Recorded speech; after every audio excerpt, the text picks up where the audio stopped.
वहीं छटक गए राम। गुरुदेव ने कहा, यह अहिल्या है, अनिंद सौंदर्य अहिल्या का कवि।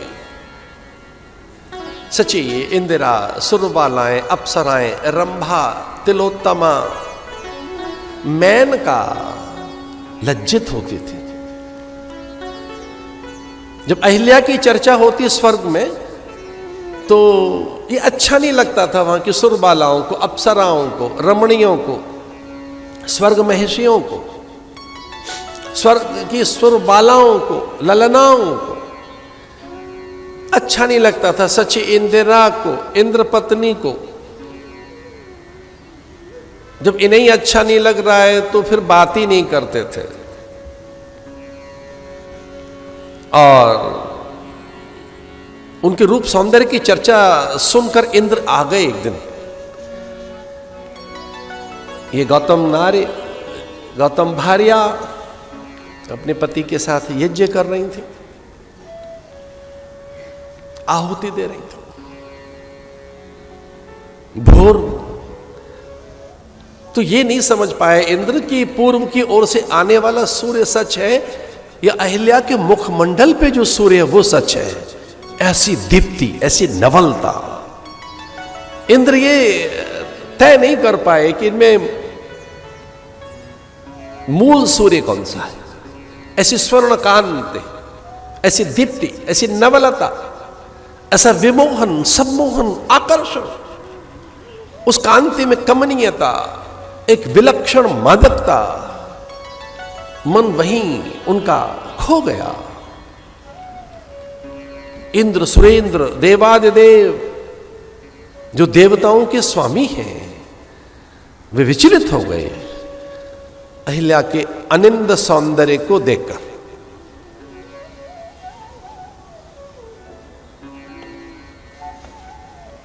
चंद्र से कहकर रात में योजना बनाई,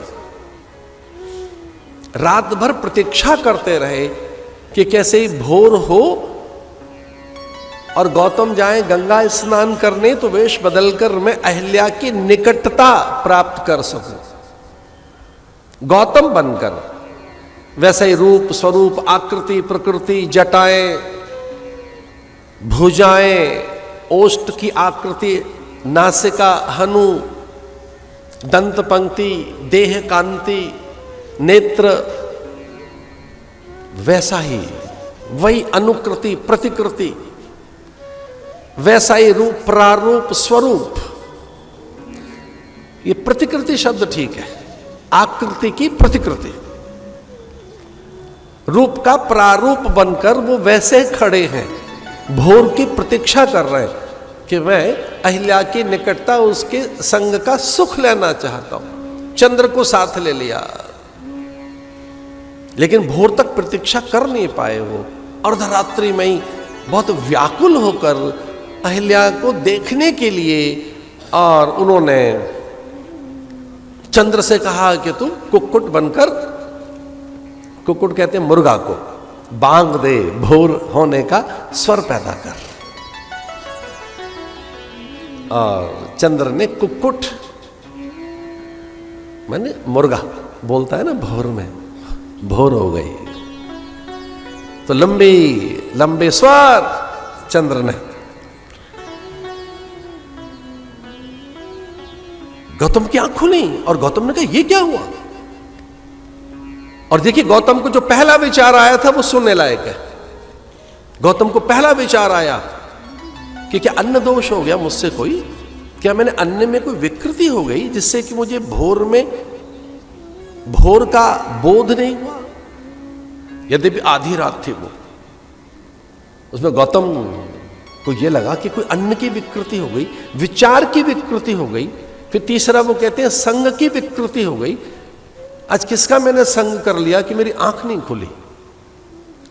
मैं क्या ऐसा अन्न लिया कि मेरी आंख नहीं खुली? मैंने कौन से ऐसे विचार अपने भीतर पैदा कर लिए कि मेरी आंख नहीं खुली, भोर हो गई? क्या मुझे प्रमाद पैदा हुआ है? क्या साधन के प्रति मेरी अरुचि हो गई है? क्या मुझ में अश्रद्धा पैदा हो रही है? कि भोर में मैं गंगा स्नान के लिए अभी तक नहीं जग सका और ये मुर्गा बांग दे रहा है। लज्जित होकर बहुत अधिक अपने में अपमानित अनुभव करते हुए वो भागे वस्त्र लेकर गंगा की ओर। और इधर इंद्र वेश बदलकर अहिल्या के कक्ष में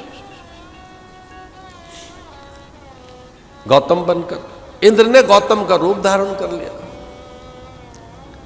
देखिए, जिनकी हम सेवा में रहते हैं वो हमारे इष्ट हों, हमारा देवता, हमारा मंत्र, हमारे साधन हमारी रक्षा करते हैं। धर्मो रक्षते रक्षता, धर्म हमारी रक्षा करता है।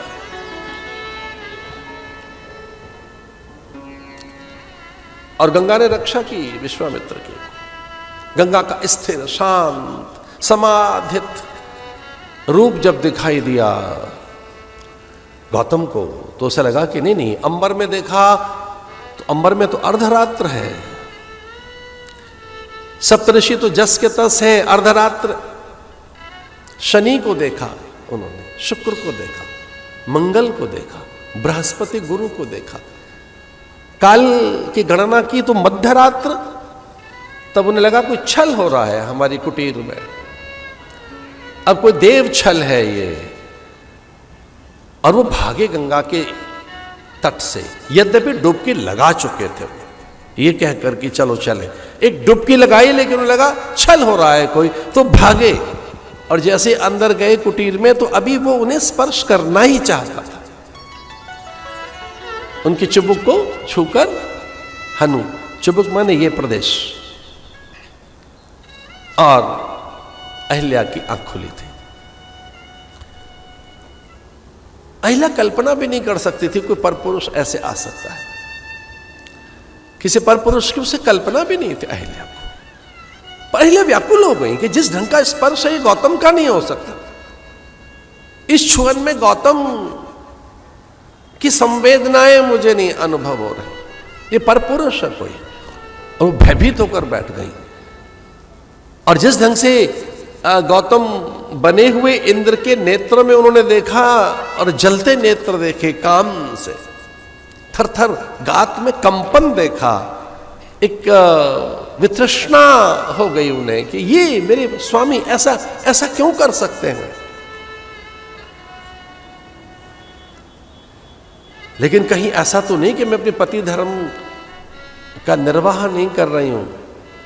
इंद्र फिर से निकट आने का प्रयास कर रहा था और सहसा द्वार खुला कुटीर का। अब अहिल्या ने दो गौतम देखे, एक द्वार पर है और एक भीतर है। जो द्वार पर है वो क्रोधित है, कुपित है। जो द्वार पर है वो आवेशित है, उन्मत्त है। जो द्वार पर है उसमें भयंकर अग्नि ज्वालाएं हैं। वह उनके पति के भीतर इतना गहरा आवेश कि वो थाम नहीं सके अपने आप को, और कहा तू कलंकित हो और तुझे कोढ़ हो जाए, तेरे अंग गलेंगे, एक एक अंग तेरा गलकर तू नष्ट होगा। अरे धूर्त पुरुष, तूने मेरी साध्वी स्त्री का बहुत असभ्य ढंग से स्पर्श किया है और मैं पहचान गया तू कौन है, इंद्र। और भले ही देवताओं का राजा इंद्र होने पर भी मेरे श्राप से वंचित नहीं हो सकता। और गीले वस्त्र को फेंका था उन्होंने उस मुर्गे की ओर। चंद्र, कुछ लोग कहते हैं वो जो हल्की सी कालिमा है चंद्र में, गौतम की है वो, चंद्र में हल्का सा। भयभीत हो गया था चंद्र। चंद्र भागा था कि मैं बचूं कहां, कैसे बचे, कहां जाऊं। महादेव के चरणों में गिर पड़ा जाकर चंद्र। यमाश्रितो ही वक्रोपी चंद्र सर्वत्र वंदिते। चंद्र ने कहा मैं स्वामी की आज्ञा में था। चंद्र ने कहा मैं आदेश की अवहेलना नहीं कर सकता था। चंद्र ने कहा वो मेरा स्वामी, मैं उसका अनुचर, मैं उसका दास। चंद्र ने कहा वो हमारा राजा है और मैं उसकी सामान्य प्रजा, मुझे अभयदान दीजिए। और महादेव ने विचार ही नहीं किया, उसको न केवल अभयदान दिया, माथे पे बैठा लिया। लसद बाल बालेन्दु गंढे भुजंगा चंद्रशेखर। इसका अर्थ क्या है? भूल हो तो क्षमा मांग लो, स्वीकार कर लो हमसे अपराध हो गया। लेकिन उनका आवेश यहीं तक नहीं ठहरा। और जानते हो क्रोध किसे कहते हैं? क्रोध ही हिंसक होता है। क्रोध माने हिंसा।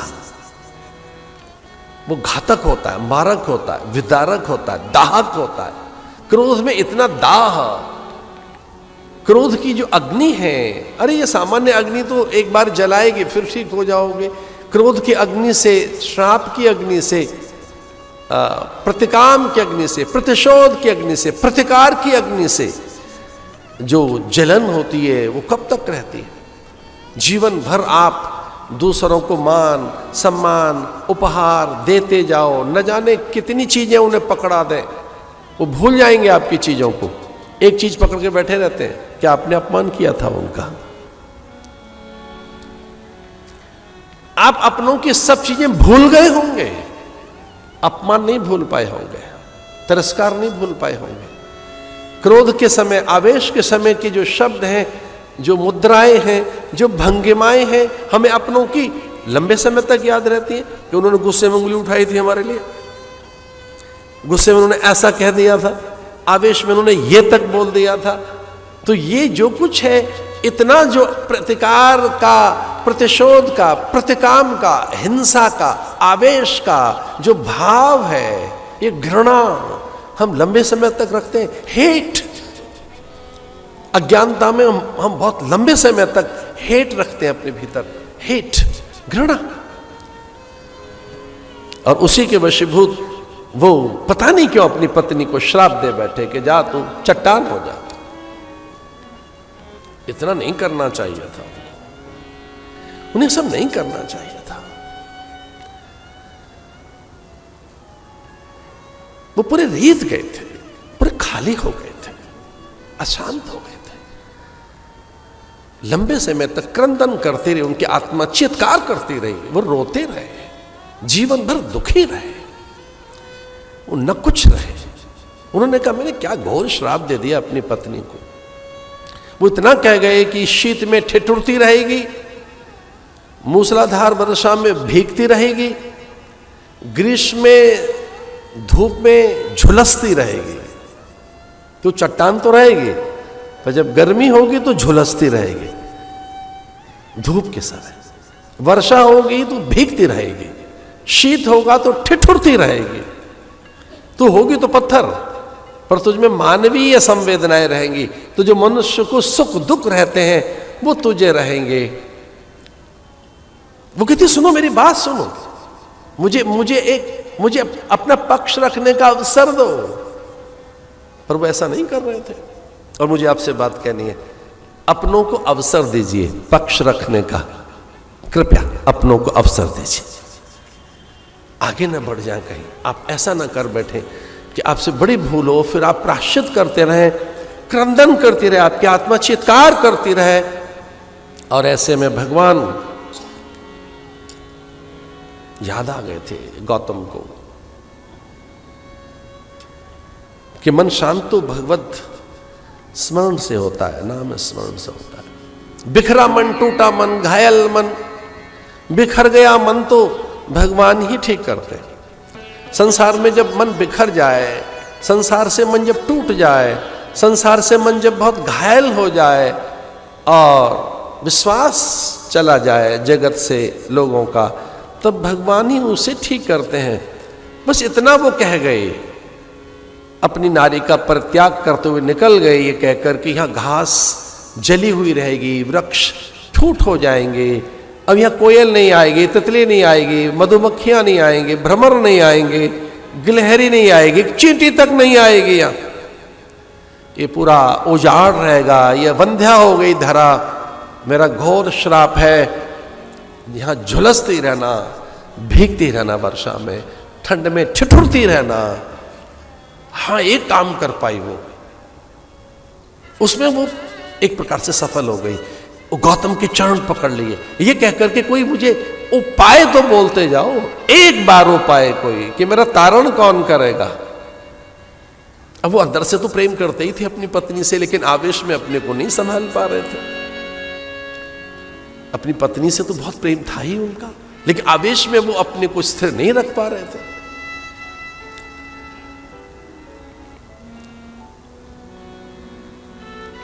तो उनके मुंह से सहसा निकला कि एक दिन ऐसा आएगा, इधर से विश्वामित्र के साथ भगवान आएंगे, उनकी तुझ पर दृष्टि पड़ेगी, वो तेरा तारण करेगा।